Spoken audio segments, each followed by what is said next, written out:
नमस्कार दोस्तों, आज हम लेकर आए हैं आपके लिए चैप्टर अम्ल, क्षारक तथा लवण। चैप्टर का नाम है अम्ल, क्षारक तथा लवण, जहां हम जानेंगे, सबसे पहले हम पढ़ेंगे अम्ल क्या होते हैं और इनके गुणधर्म क्या हैं। फिर इसके बाद हम जानेंगे क्षारक, या हम लोग जानते हैं क्षार नाम से भी इसे, ठीक है ना। तो क्षारक और क्षार को जानेंगे। इसके बाद हम जानेंगे सूचक क्या होते हैं, सूचक, और सभी सूचक के बारे में हम यहाँ जान लेंगे। दूसरा हम जानेंगे पीएच पैमाना क्या होता है, क्लियर है, पीएच पैमाना। और इसके बाद हम जानेंगे लवण, लवण के प्रकार और लवणों का जल अपघटन, मतलब अगर हम लवणों का जल अपघटन कराएं तो क्या होगा, और लवण कितने प्रकार के होते हैं। तो आज हम चर्चा करेंगे सबसे पहले इन सभी टॉपिकों पर। तो चलते हैं हम कहीं आगे बढ़ने से पहले अब सबसे पहले टॉपिक पर, अम्ल पर। अम्ल, सबसे पहले हम पढ़ेंगे अम्ल। अम्ल क्या है? वे पदार्थ जो, बहुत ध्यान से समझेंगे, वे पदार्थ जो जल में घुलकर H+ आयन देते हैं, वे पदार्थ जो जल में घुलकर H+ आयन देते हैं अम्ल कहलाते हैं। क्या कहलाते हैं? अम्ल कहलाते हैं। दूसरा, वे पदार्थ जो, यहीं से हम बोलेंगे, वे पदार्थ जो स्वाद में खट्टे होते हैं क्या कहलाते हैं?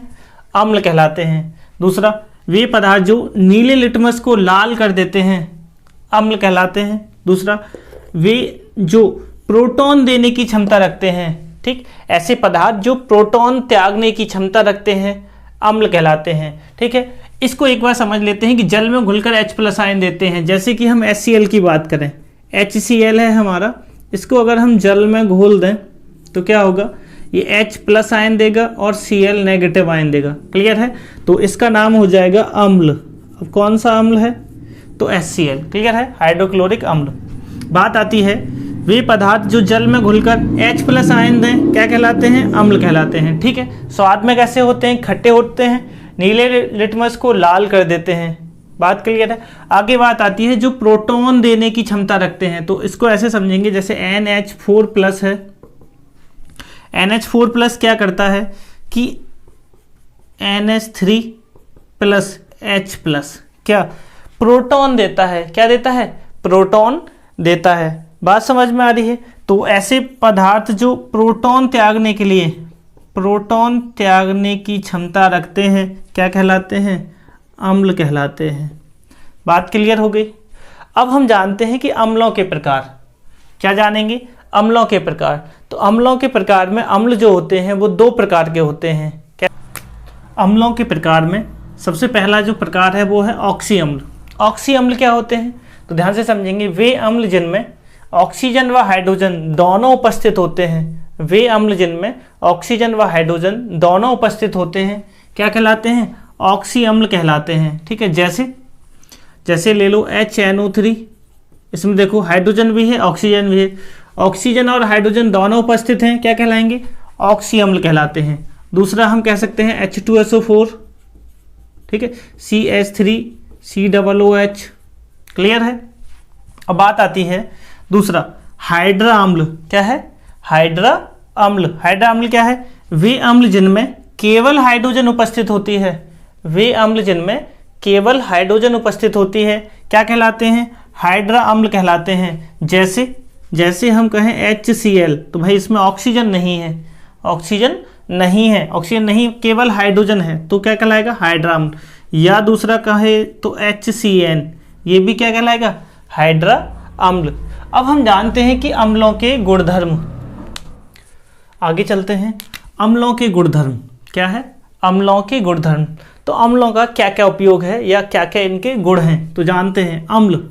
अम्ल जो हैं विद्युत के चालक होते हैं। अम्ल जो है विद्युत के चालक होते हैं, मतलब इनसे होकर करंट पास हो जाता है, क्लियर है। दूसरा, सक्रिय धातुओं से क्रिया करके हाइड्रोजन मुक्त करते हैं, क्लियर है। जैसे कि सोडियम की क्रिया करा दें, सोडियम की क्रिया H2SO4 से करा दें, तो सोडियम क्या करेगा? H2 को बाहर निकाल देगा, 2 ले लो, Na2SO4+H2, क्लियर है। क्या कर देगा? ये सोडियम जो है इस H2 को बाहर निकाल देगा। तो कहने का मतलब ये सक्रिय धातु है। सक्रिय धातुएं कहाँ से पता चलती हैं? तो वैद्युत रासायनिक श्रेणी से, क्लियर है। चलो बात आती है सक्रिय धातुओं से क्रिया करता है और क्या मुक्त करता है, हाइड्रोजन मुक्त कर देता है। तीसरा, अम्ल जो है धातु कार्बोनेटों से क्रिया करता है और कार्बन डाइऑक्साइड मुक्त कर देता है। इस पॉइंट को भी याद रखना, क्या है, अम्ल धातु कार्बोनेटों से क्रिया करता है और CO2 गैस मुक्त कर देता है। साथ ही साथ अम्ल क्षारकों से क्रिया करता है और लवण बनाता है और जल बनाता है। अगर अम्ल की क्रिया क्षार से करा दी जाए, अच्छा इस क्रिया को देखना चाहो तो देख लो, जैसे HCl ले लो, HCl की क्रिया NaOH से करा दो। अम्ल क्या है, अम्ल इसकी क्रिया किससे करा दें, क्षारक से। क्लियर है। अम्ल जो है क्षारकों के साथ क्रिया करके, अब क्रिया करेगा तो क्या बनेगा, NaCl और क्या बना देगा, H2O। ठीक है, तो हमने कहा लवण बनाता है और क्या निकालता है, जल। बात क्लियर। आगे हम समझेंगे अम्लों की प्रकृति संक्षारक होती है। कहने का मतलब ये है कि ये किसी चीज़ को गलाते हैं या उसका क्षरण करते हैं।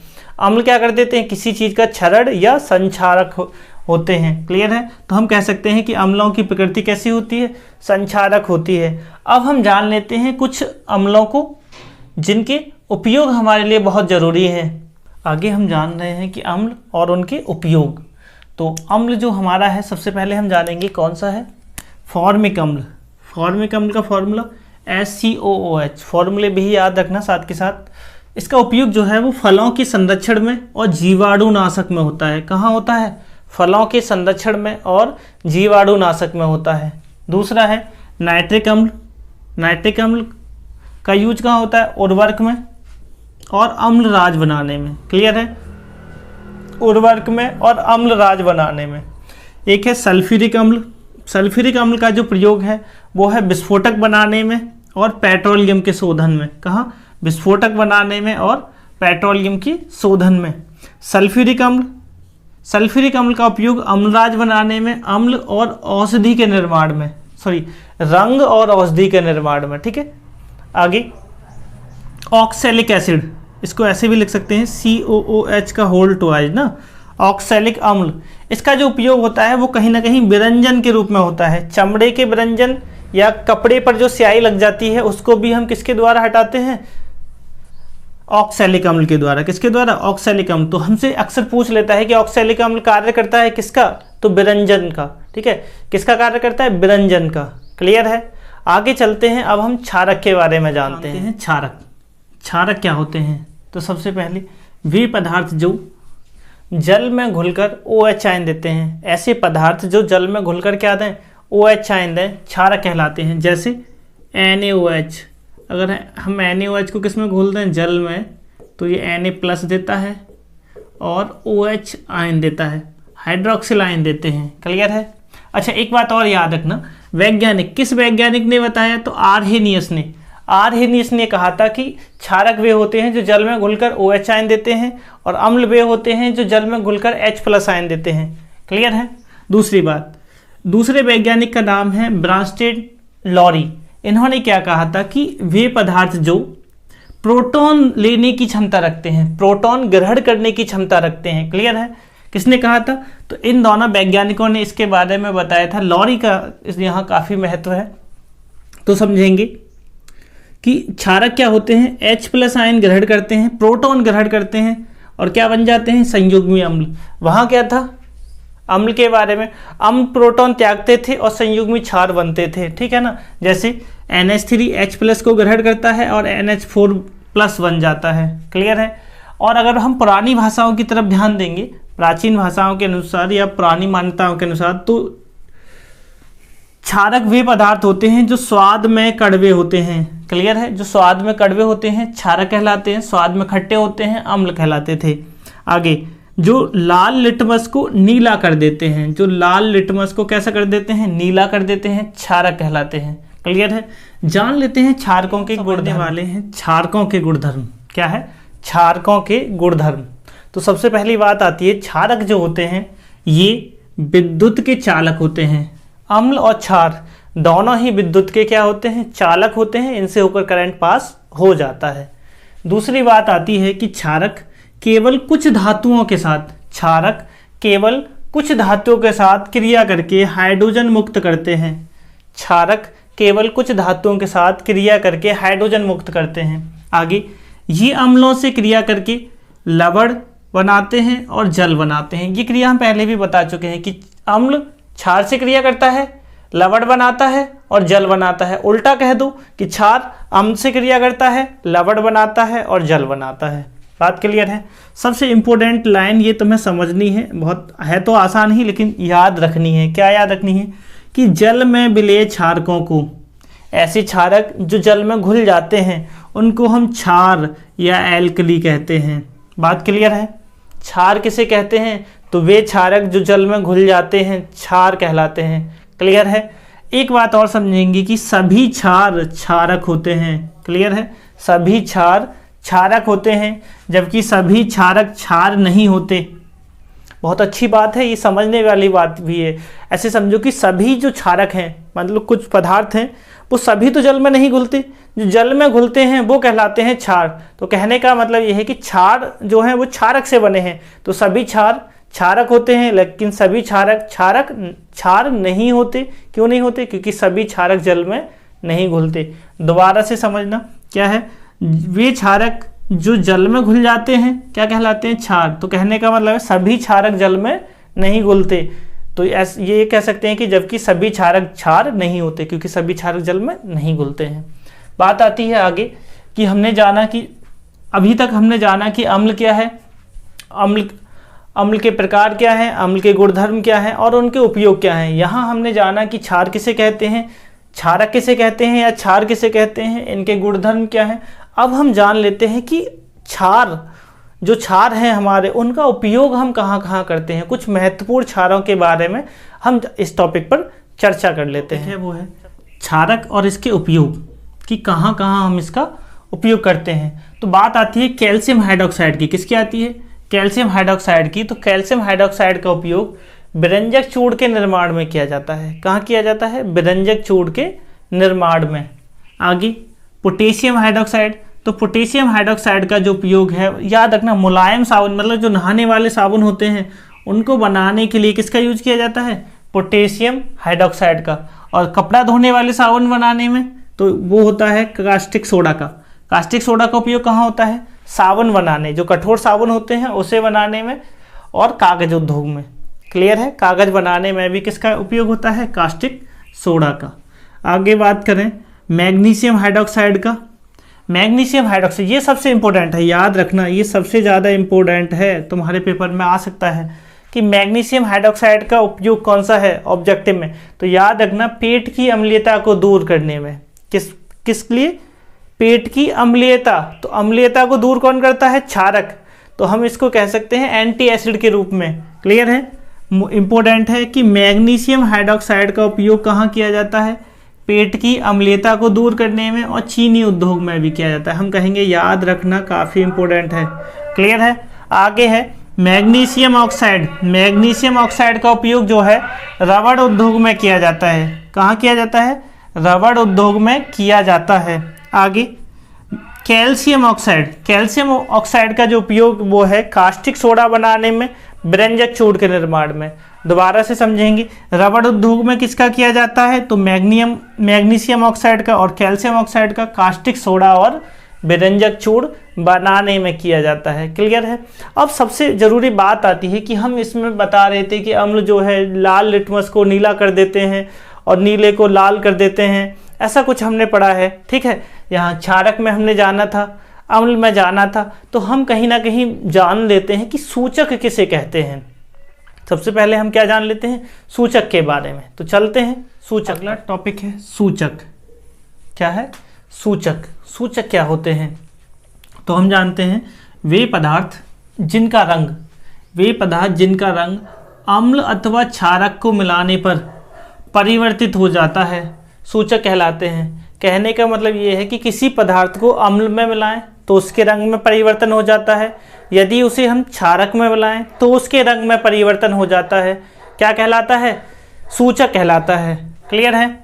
अब समझेंगे कुछ सूचकों के बारे में और उनके रंगों में परिवर्तन।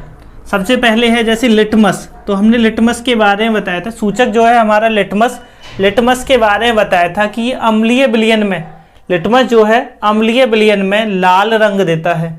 लिटमस क्या करता है, हमने बताया अम्लीय विलयन में नीले रंग का क्या हो जाता है, उसका लाल में परिवर्तन। उल्टा कह सकते हैं कि अम्ल जो है लिटमस को नीले से किस में परिवर्तित कर देता है, लाल में। क्लियर है। और क्षार की बात करें, क्षार जो है लिटमस को किस में परिवर्तित कर देता है, नीले रंग में। क्लियर है। दूसरी बात आती है मैथिल ऑरेंज की। तो अम्ल जो है मैथिल ऑरेंज के रंग को कर देते हैं लाल में परिवर्तित। ठीक है।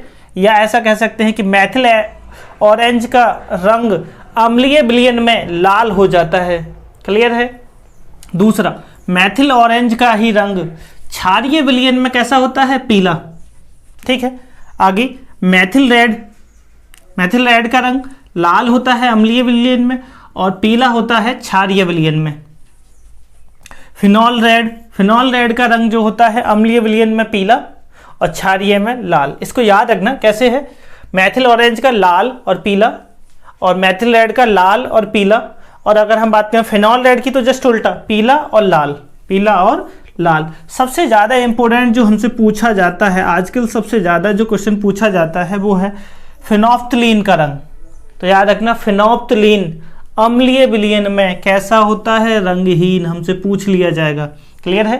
क्या पूछ लिया जाएगा, ऑब्जेक्टिव में ये क्वेश्चन आ जाएगा कि फिनोफ्थलीन जो है अम्लीय विलयन में कैसा होता है, तो कैसा होता है भाई, रंगहीन। और क्षारीय विलयन में कैसा रंग दिखाता है, तो गुलाबी।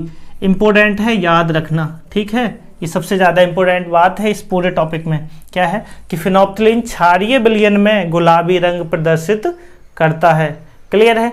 अब जानते हैं कि हम एक पीएच पैमाना क्या होता है, इसको सर्वप्रथम किसने दिया था और इसके बारे में क्या क्या बातें हमें जाननी हैं। तो चलते हैं पीएच पैमाने पर। पीएच स्केल क्या होता है, पीएच पैमाना जो है समझेंगे। पीएच पैमाना किसी विलयन की अम्लता या क्षारकता का एक माप है। क्या है, कोई विलयन अम्लीय कितना है, कितना क्षारीय है, इस बारे में जो माप बताती है वो पैमाना कहलाता है, पीएच पैमाना। क्लियर है। सबसे पहले बात आती है कि इसका निर्माण किया था सोरेनसन ने। किसने किया था, सोरेनसन ने। तो हम इस बात को ऐसे कह सकते हैं कि सोरेनसन नामक वैज्ञानिक ने एक पैमाना विकसित किया। क्लियर है। इस पैमाने में क्या था, 1 से लेकर 14 तक 1 2 3 लिखी हुई थी। क्या थी, 1 से लेकर 14 तक गिनती थी, जहां उन्होंने बताया कि यदि किसी विलयन का पीएच, ये क्या है, ये जो नंबर है ये पीएच नंबर है। कौन सा नंबर है, पीएच नंबर। ठीक है। अगर किसी विलयन का पीएच नंबर 7 है, कैसा है, 7, तो उस विलयन को कहेंगे उदासीन। अगर 7 से कम है, 7 से कैसा है, कम, जैसे 0 है, 1 है, 2 है, 3 है, कुछ भी है, 7 से कम है तो वो विलयन कहलाएगा अम्लीय विलयन। बात समझ में आ रही है। और यदि किसी विलयन का पीएच 7 से अधिक आ रहा है तो वो कहलाता है क्षारीय विलयन। बात समझ में आ गई। याद रखना, यदि 7 से कम, ऐसे कह सकते हैं 7 से कम, तो विलयन कैसा है, अम्लीय। 7 तो क्लियर 7 पर होता है उदासीन। ठीक है। और 7 से अधिक तो वो हो जाएगा क्षारीय। क्या 7 से अधिक, पीएच मान। अब बात आती है कि पीएच मान निकालते कैसे हैं, तो बहुत ध्यान से समझेंगे, इंपॉर्टेंट है। इनको क्या करेंगे, कहीं लिख लेंगे। पीएच मान जो निकाला जाता है वो पीएच जो बराबर होता है minus log H plus sign. क्या होता है, पीएच बराबर होता है minus log H plus sign. या एच प्लस पूछा जाए तो एच प्लस बराबर होता है 1 × 10 की पावर माइनस पीएच। दोनों ही फॉर्मूले हम यूज करने वाले हैं। तीसरा कहता है कि एच प्लस आयन की सांद्रता और ओ एच आयन की सांद्रता का गुणनफल बराबर होता है 1 × 10 की पावर माइनस 14।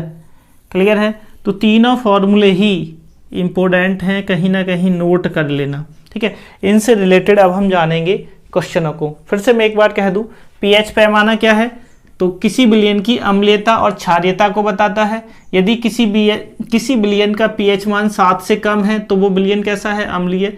पीएच मान 7 है तो वो विलयन है उदासीन। 7 से अधिक है तो क्षारीय। बात समझ में आ गई सबको। कैसे निकालेंगे, पीएच बराबर माइनस लॉग एच प्लस, और एच प्लस बराबर होता है 10 की पावर माइनस पीएच, और अगर हम एच प्लस और ओ एच का गुणा करें तो 10 की पावर माइनस 14 होता है।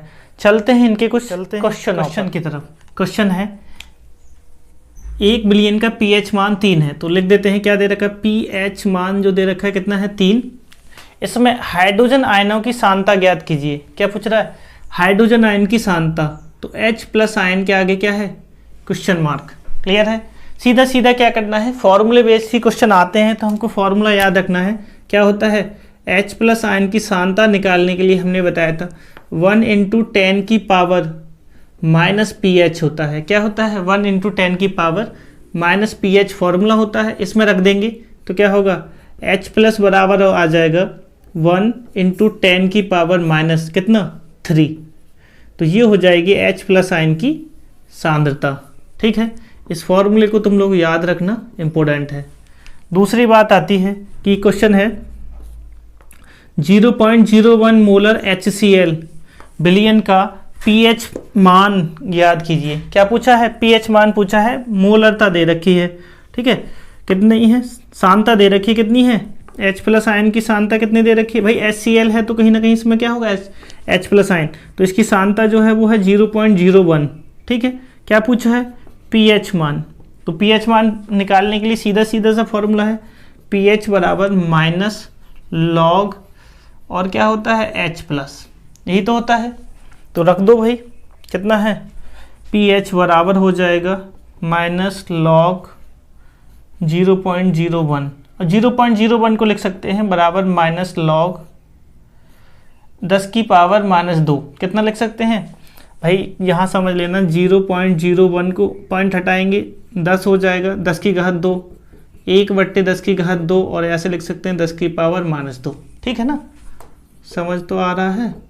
चलो, अब क्या होता है, लॉग की प्रॉपर्टी होती है घात आ जाती है आगे, तो माइनस का आगे हो जाएगा गुणा, तो ये हो जाएगा माइनस माइनस प्लस, तो 2 log 10, log 10 का मान होता है 1, तो अगर दिख रहा हो तो इसका मान हो जाएगा 2। pH बराबर कितना हो जाएगा 2। 2 क्यों हो जाएगा, क्योंकि याद रखना log 10 का मान होता है 1। ठीक है, बात क्लियर हो गई। दोबारा से समझो, H+ आयन की सांद्रता दे रखी है 0.01, हमने यहाँ रख दी, क्या हो जाएगा 10 की पावर माइनस 2 लिख सकते हैं इसको, माइनस 2 आ जाएगा आगे, माइनस माइनस हो जाएगा प्लस, और 2 का गुणा इसमें करेंगे तो 2, और log 10 का मान 1 होता है। ठीक है ना, हमने अलग लिख दिया है, और क्लियर है सारी बातें। तो pH कितना आ गया, इसका आ गया 2। चलते हैं अब आगे नेक्स्ट टॉपिक। ऐसे पदार्थ, कुछ पदार्थ जिनके pH मानों को जो हम यूज भी करते हैं अपने दैनिक जीवन में, जिनका हम उपयोग में लेते हैं, और उनका pH मान हमको मालूम होना आवश्यक है। ठीक है ना, जैसे आंतरस, मतलब जो हमारे पेट में जो एसिड होता है, ठीक है, उसका जो pH मान होता है वो होता है 1.4। ठीक है, चाहो तो यही लिखते चल रहे हैं, कितना हो जाता है 1.4। नींबू का रस, नींबू का रस का कितना होता है 2.4, कितना होता है 2.4। आगे बात करें सिरका, सिरका का होता है 3। टमाटर, टमाटर खट्टा होता है तो कितना होगा 4.2। क्लियर है, याद रखना 7 से पहले जिनका नाम आएगा, 7 से कम संख्या होगी, 1 होगी, 2 होगी, 6 होगी, वो सब कैसे होंगे, अम्ल, याद रखना ना। तो pH मान इसका कितना है 4.2, खट्टा होता है। वर्षा जल, वर्षा जल मालूम है, जब कहते हैं कि जब पहली वर्षा हो, क्या हो, किसी भी मौसम में पहली जब वर्षा होती है तो कहते हैं उस बारिश में भीगना नहीं चाहिए। क्यों, क्योंकि वो वर्षा कैसी होती है, उसका मान होता है 5.5, कितना होता है 5.5। इसका मतलब ये है कि अम्लीय वर्षा होती है। अम्लीय वर्षा होती है तो वो क्या करेगी, संक्षारण वाली प्रकृति, गलाने का काम करेगी, या उसमें एसिड होगा, तो हमें कहीं ना कहीं उस बारिश से क्या करना चाहिए, बचना चाहिए। इंपोर्टेंट है, वर्षा जल का मान कितना होता है 5.5, सभी का नहीं होता, पहली बारिश का इतना होता है। ठीक है, बात आती है दूध का, तो दूध का होता है 6.4। और शुद्ध जल, याद रखना शुद्ध जल का मान होता है 7। शुद्ध जल कैसा होता है, उदासीन। बात करें आंसू की या मानव रक्त की, तो मानव रक्त होता है 7.4। खाने का सोडा, खाने का जो सोडा है उसका होता है 8.4। अंडा, अंडे का कितना होता है 7.8। चूना, चूने का काफ़ी ज़्यादा होता है 13। और एक बात करते हैं जीभ, जीभ जो हमारी जीभ होती है, जीभ में क्या छोड़ती है, लार। जीभ हमारी छोड़ती है लार, और लार जो हमारी होती है वो होती है अम्लीय। कितनी, उसका जो औसत मान होता है वो होता है 6.8। इसे याद रखना, ये इम्पोर्टेंट है। ठीक है, एक लार इम्पोर्टेंट है, वर्षा जल काफ़ी इम्पोर्टेंट है। ठीक है ना, बाकी सब तो तुम लोग धीरे धीरे इनको 1 से 2 बार रिवाइज करते रहना। क्लियर। आगे हम जानते हैं लवण। लवण क्या होते हैं, तो समझेंगे अम्ल व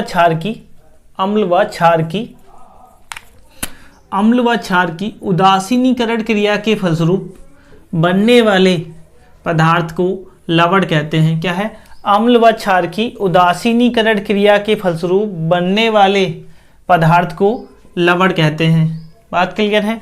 आगे हम जानेंगे कि यदि अम्ल और क्षार जैसे रिएक्शन है, अम्ल और क्षार क्रिया करते हैं, क्या बनता है? लवण बनता है और जल बनता है। ये क्रिया हम 2-3 बार पहले भी करा चुके हैं। या ऐसे जानेंगे, लवण वे पदार्थ होते हैं जो जल में आयनित होकर H+ व OH आयन बनाते हैं। क्या करते हैं? H+ व OH आयन बनाते हैं, लवण कहलाते हैं। ठीक है, क्या है? 2 तरीके हैं, या तो ऐसे कह दो अम्ल व क्षार की उदासीनीकरण क्रिया के फलस्वरूप जो हमें पदार्थ प्राप्त होता है लवण कहलाता है। दूसरा हम कह सकते हैं कि लवण वे पदार्थ होते हैं जो जल में आयनित होकर H+ आयन या OH आयन बनाते हैं। क्लियर है? आगे बात आती है जैसे KCl, NaCl, K2SO4। अब हम जानेंगे कि लवणों का वर्गीकरण। क्या जानेंगे? लवण कितने प्रकार के होते हैं और उनके बारे में हम थोड़ा थोड़ा जान लेते हैं। ठीक है, तो चलते हैं लवणों के वर्गीकरण पर। लवणों का वर्गीकरण क्या जानेंगे? लवणों का वर्गीकरण, लवण कितने प्रकार के होते हैं। तो सबसे पहला जो हम पढ़कर आ चुके हैं प्रकार है वो है सामान्य लवण। नॉर्मल लवण क्या होते हैं? वे लवण जो अम्ल तथा क्षार के पूर्ण उदासीनीकरण के फलस्वरूप बनते हैं। अम्ल तथा क्षार के पूर्ण उदासीनीकरण के फलस्वरूप जो लवण प्राप्त होते हैं वो हमारे कहलाते हैं सामान्य लवण। जैसे NaCl, KCl, NH4Cl, Na2SO4। बात क्लियर है? आगे अम्लीय लवण। अम्लीय लवण वैसे देखो नाम से तुम लोग पहचान लेना, अम्लीय लवण मतलब जिसमें कहीं ना कहीं H+ आयन हो या H हो। ठीक है, अगर बात आती है क्षारीय लवण तो क्या होना चाहिए? क्षार होना चाहिए, ऐसे पहचान सकते हैं। चलो बात करते हैं किसकी? अम्लीय लवण की। तो वे लवण जो किसी क्षार के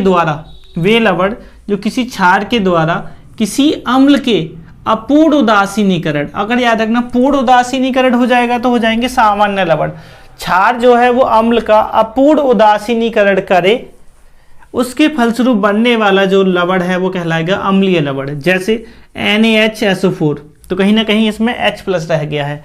NaH2PO4, KHCO3। बात क्लियर है? आगे चलते हैं मिश्रित लवण। तो मिश्रित लवण क्या है? वे लवण जो, बहुत ध्यान से समझना, क्या है? वे लवण जो एक अम्ल के 2 क्षारों द्वारा, एक अम्ल 2 क्षारों से क्रिया करे या एक क्षार 2 अम्लों से क्रिया करे। बात समझे? एक क्षार 2 अम्लों से क्रिया करे या एक अम्ल 2 क्षारों से क्रिया करे। यहां से समझेंगे, एक क्षार 2 अम्लों द्वारा उदासीनीकरण, एक क्षार का क्या हो? 2 अम्लों द्वारा उदासीनीकरण हो, उसके फलस्वरूप बनने वाला जो लवण है वो कहलाएगा मिश्रित लवण। यहाँ से ऐसे समझेंगे, एक अम्ल है वो 2 क्षारों द्वारा उदासीनीकरण होगा, या एक क्षार है वो 2 अम्लों द्वारा उदासीनीकरण होगा, उसके फलस्वरूप जो हमें लवण प्राप्त होगा वो हमारा लवण कहलाएगा मिश्रित लवण। क्या कहलाएगा? मिश्रित लवण। जैसे CaOCl2, NaKSO4 या Na2NH4PO4। क्लियर है? आगे चलते हैं नेक्स्ट पर, क्षारीय लवण। क्षारकीय लवण क्या होते हैं? क्षारकीय लवण तो ऐसे समझेंगे, वे लवण जो किसी अम्ल के द्वारा किसी क्षार के अपूर्ण उदासीनीकरण के फलस्वरूप बनते हैं। अम्ल जो है क्षार का अपूर्ण उदासीनीकरण करे तो क्या रह जाएगा उसमें? क्षार, वो कहलाएंगे क्षारकीय लवण। जैसे FeOH(Cl), PbOH(NO3). ठीक है, आगे बात आती है द्विक लवण। द्विक लवण क्या होते हैं? वे लवण जो 2 सामान्य लवणों के विलयन की बाष्पन के फलस्वरूप बनते हैं। 2 सामान्य लवण आपस में मिल जाते हैं, क्या कहलाते हैं? द्विक लवण। जैसे मोहन लवण या हमारा फिटकरी। ठीक है, जिसमें क्या है? FeSO4 है और NH4(SO4) है। ये दोनों आपस में क्या है? विलयन के बाष्पन के फलस्वरूप बन गए हैं। फिटकरी में भी ऐसा ही होता है। ठीक है, फिटकरी का फॉर्मूला तो सबको याद है, लिख लेना। आगे बात करते हैं संकर लवण की। तो संकर लवण क्या होते हैं? वे लवण जो 2 यौगिकों की अभिक्रिया के फलस्वरूप बनते हैं तथा बनने वाले लवण के गुण ध्यान से समझना, वे लवण जो दो यौगिकों की अभिक्रिया के फलस्वरूप बनते हैं कहीं ना कहीं सेम है। यहाँ भी दो यौगिक आपस में क्रिया कर रहे हैं, यहाँ भी दो यौगिक आपस में क्रिया कर रहे हैं, लेकिन याद रखना तथा बनने वाले लवण के गुण प्रयुक्त यौगिकों के गुणधर्म से भिन्न होते हैं। कहने का मतलब है ये है, जो यौगिक बना उसके जो गुणधर्म होंगे वो इन यौगिकों से कैसे होंगे, बिल्कुल अलग होंगे।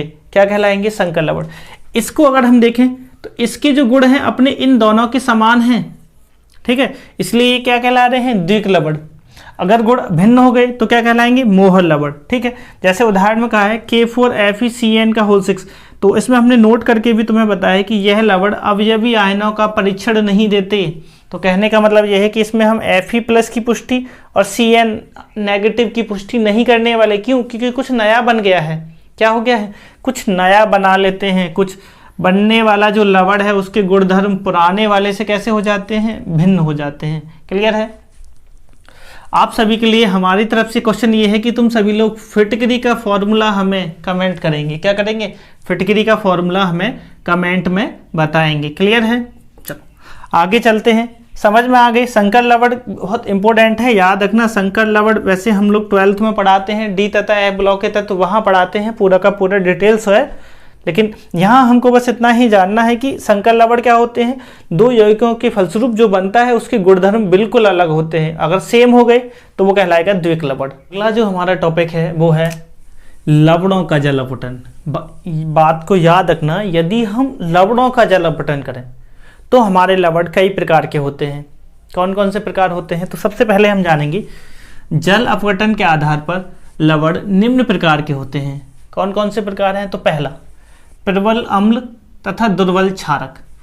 ऐसे इसको कैसे समझेंगे, ऐसे लवण जिनका हम जल अपघटन करें और वो क्या दें, प्रबल अम्ल दें और दुर्बल क्षार दें, क्या कहलाएंगे, प्रबल अम्ल तथा दुर्बल क्षारक लवण कहलाएंगे। ठीक है ना, बात समझ में आ रही है। जैसे NH4Cl, CuSO4, FeCl3। अगर हम इनका जल अपघटन करके देखते हैं भाई, जैसे NH4 का करते हैं, NH4Cl का क्या करते हैं, H2O से क्रिया, तो भाई सीधी सी बात है HCl निकाल देंगे, NH4OH बन जाएगा। तो NH4OH बन गया और HCl बन गया। अब देखो HCl तो है प्रबल अम्ल, कैसा है, प्रबल अम्ल, और ये कैसा है, दुर्बल क्षार है, दुर्बल क्षार या क्षारक ना। अब समझो, हम यही तो कहा है, प्रबल अम्ल है और दुर्बल क्षारक बनाते हैं वो ऐसे लवण जो जल अपघटन के पश्चात क्या देते हैं, प्रबल अम्ल और दुर्बल क्षारक। ठीक है, तो इस आधार पर हो गया। इनका अगर pH मान पूछा जाए, इसका pH मान पूछा जाए तो pH मान कैसा होगा, 7 से कम। क्यों, क्योंकि वो प्रबल अम्ल बना रहे हैं ना। चलो दूसरी बात करते हैं, दूसरे प्रकार के जो लवण हैं वो कैसे हैं, जो दुर्बल अम्ल तथा प्रबल क्षारक। ऐसे लवण जो जल अपघटन के पश्चात क्या देते हैं, दुर्बल अम्ल तथा प्रबल क्षारक देते हैं। जैसे Na2CO3, KCN, CH3COONA। अगर हम इस वाले लवण का जल अपघटन करके देखो, CH3COONA प्लस H2O, तो भाई जाहिर सी बात है NaOH निकाल लेंगे। क्या निकाल लेंगे, NaOH निकाल लेंगे, बचेगा क्या, CH3COOH। ठीक है, तो ये कैसा है, ये तो प्रबल क्षार हो गया। कैसा क्षार हो गया, प्रबल क्षार।